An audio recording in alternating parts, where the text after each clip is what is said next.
第6号台风烟花登陆期间，长三角地区迎来了持续强风暴雨天气。7月25号下午，孝永铁路东阳桥、后清门桥水位告急，水位快速上涨至桥底6厘米左右。湍急的河水不断冲击桥墩和梁体，于是中国铁路上海局当机立断，实施重车压梁方式保护洪水中的桥梁，调集了东风7系内燃机车1台，编挂了10辆厂车，每辆车都满载了60吨的钢材，以5公里的时速驶向了大桥，有力地保障了铁路运输的安全畅通。这么做的原理是什么？承受的压力越大，对桥梁真的好吗？其实，横向的桥面与竖向的桥墩之间，并不是纹丝不动的连接，而是像搭积木一样，将桥面直接放在桥墩上的。所以，理论上来说，假设桥底有一个极大的向上托举的力，很容易就能将桥梁举起来，或者站在水里，将桥面往侧面推，也可以将整个桥面推下来。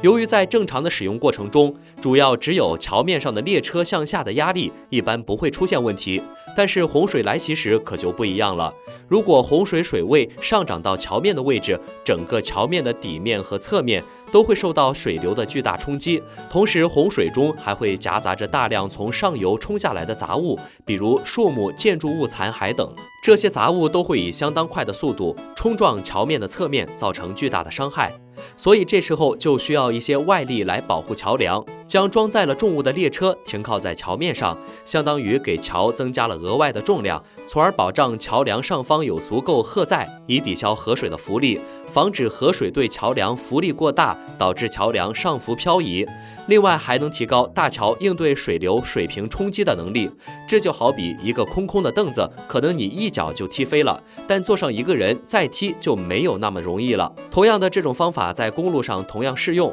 压重的车辆一般为多轮火车，以保证压力可以均匀分布。当然了，这种方法也不是所有桥都适用，它主要针对于跨江河桥梁。这种桥梁一般均采用主体钢梁结构，总重量较轻，且沟底水流较急，对桥墩冲击力更大。而悬索桥和斜拉桥的跨度大，净空高，洪水一般不会造成威胁。此外，压梁的车辆载荷多大也因桥而异，不能盲目采用。